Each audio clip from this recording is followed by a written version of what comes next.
ada pepatah mengatakan usaha tidak mengkhianati hasil, bukan? Benar nggak itu? Usaha. Hah? Benar. Benar sekali, Benar, Bang Hotman. Ya? Benar sekali. Usaha tidak mengkhianati hasil. Yang kedua, kenapa orang berebut membeli tas LV Hermes? Betul. Saya mau tanya, diburu terus kenapa? Berarti kan karena kualitas, ya kan? Jadi pertanyaannya adalah, saya memang sejak saya pertama kali kerja di OCK Ligis, bos gue itu dulu. Ini ada sejarahnya ya. OCK Ligis itu adalah bos saya yang pertama. Saya masih ingat gaji saya pertama itu 200.000, kantornya di Glodok. Itu tahun 82. Saya masih ingat sidang pertama saya naik bis kota. Dasi saya pasang di toilet pengadilan. Ya. Waktu Bang Oce nanya berapa gajinya, berapa aja Bang, yang penting cukup bayar kos. Tahu-tahu pas di akhir karir dia, 5 tahun terakhir, dialah saingan saya yang paling besar. Jadi anak buah lawan bos, ya. Sampai kemudian dia masuk penjara. Bos gua yang kedua adalah Adnan Buyung Nasution di kantor internasionalnya. Disitulah saya tahu bahwa lawyer itu bisa kaya. Disitulah saya menemukan pengacara-pengacara bule. Kalau dulu saya waktu kuliah di Bandung, saya tidak mau jadi pengacara karena pengacara di Bandung waktu itu saya lihat ijangnya, mobilnya butut semua, mogok melulu di jalan, ya. Tapi waktu saya masuk ke kantor Buyung, saya melihat bule-bule dan disitulah saya diterima waktu itu, dan tiap hari harus berurusan dengan pengacara-pengacara top dunia, dan ya. Cuma waktu itu saya nggak lama di sana, saya dikirim oleh Profesor Subekti, penulis KUH Perdata, untuk masuk ke Bank Indonesia. Kerja di Bank Indonesia, calon pimpinan katanya kan.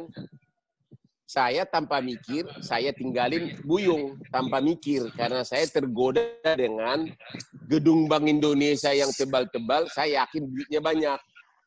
Ya, saya masih ingat ternyata Gubernur Bank Indonesia yang sekarang adalah adik kelas saya itu di training, adik kelas saya. Ya, tapi saya baru begitu masuk kerja di sana, mungkin saya bulan kedua, ketiga sudah mulai stres. Kenapa mulai stres? Mata pelajarannya gua nggak ngerti dan juga tidak mau mengerti. Bayangin harus belajar accounting, harus belajar neraca, sedangkan saya kan sarjana hukum. Kalau accounting neraca itu dari awal kita tidak ikutin, pasti selanjutnya akan berantakan. Ya, sampai padahal teman kita satu kelas itu adalah para sarjana akuntan dari UGM lah yang dapat beasiswa. Waktu itu saya masih ingat di Bank Indonesia pas lagi training, pas ujian, bahkan bikin debit kredit saya nggak tahu. Bayangkan, nggak tahu debit kredit karena saya tidak pernah mau belajar. Disitulah saya pernah, karena penderitaan itu berlangsung begitu lama, saya melihat juga masa depan susah karena saya lihat di sana udah 20 tahun, kok rumahnya masih di BTN, kok nggak bisa kaya gitu loh. Sementara aku waktu itu maunya kaya gitu. Akhirnya frustasi, bahkan pernah mau minum baygon, mau bunuh diri. Ya, karena dari kecil saya selalu juara satu, selalu juara. Tiba-tiba masuk pendidikan di Bank Indonesia 1 tahun menjadi bahan ledekan orang gara-gara stres. Ya, itu akhirnya nggak nyambung IG-nya. Ya, akhirnya waktu itu pas saya mau minum air mau bunuh diri, tiba-tiba ada tukang beca depan rumah saya di Sunter lagi main gaplek. Dan mereka teriak-teriak, ketawa-ketawa. Disitulah saya sadar, kok tukang beca bisa bahagia, ketawa-ketawa. Kok aku bengkel Bank Indonesia? Langsung saya buang, dan sejak itulah saya bertekad harus menjadi pengacara lagi.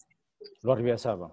Jadi pengacara, dan disitulah saya keluar dari Bank Indonesia, masuk di law firm-nya Makarim Taira, yang waktu itu salah satu internasional, yang bapaknya Nadiem Makarim, Menteri Pendidikan.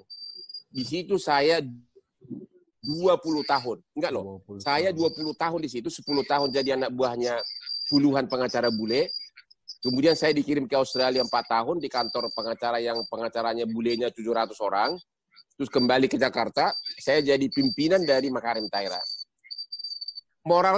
Pesan moralnya adalah, untuk menjawab pertanyaan, menjadi pengacara sukses itu, jam terbang itu sangat perlu.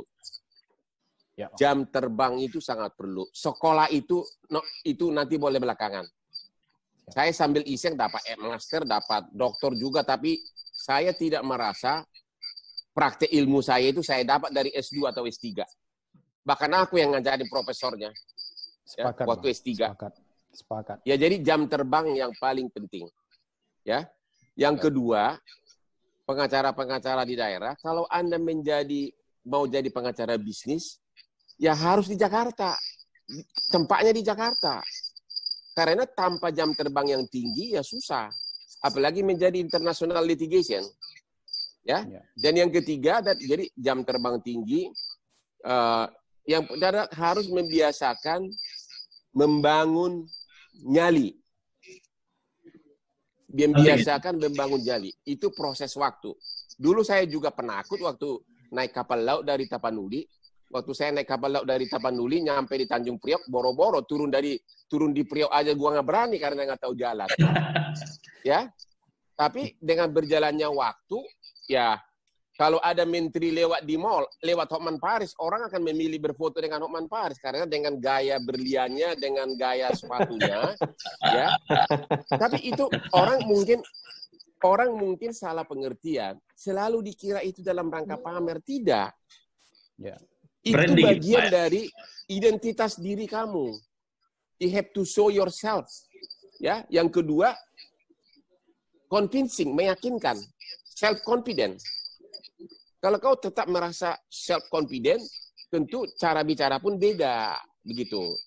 Mungkin hanya saya pengacara yang berani pakai jas kayak gini, bling-bling, ya. Tapi itu tujuannya bukan untuk pamer. Ngapain pamer? Oh, ya. Tanpa pamer pun orang udah tahu saya sukses, tapi itu perlu. Terutama kalau menghadapi pengacara-pengacara bule. Bule-bule itu orangnya sombongnya bukan main. Pengusaha asing atau bule itu selalu menganggap orang Asia itu, terutama Indonesia itu, nggak pintar. Ya kan? Seolah-olah di bawah mereka. Tapi kalau datang ke ruang rapat, kita datang dengan dasi yang bling-bling kayak gini, ya udah langsung yang adanya di Milan, ya. Terus kita datang langsung ngetok meja, ngetoknya bukan pakai tangan tapi pakai berlian gitu, teng gitu kan. Akhirnya mata dia ya. Terkejut juga. Secara shock terapi sudah ada duluan gitu loh.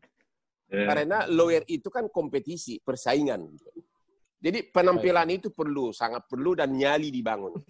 Karena hampir semua sejarah orang penting yang saya baca, mereka itu sukses karena nyali. Berani keluar dari rel yang normal. Itu. Perhatiin deh. Facebook, Bill Gates, semuanya mereka meninggalkan Harvard ekonomi. Ya, hanya untuk bermain-main komputer. Bayangkan Harvard ditinggalin. Kampusnya ditinggalin, sekolahnya drop out.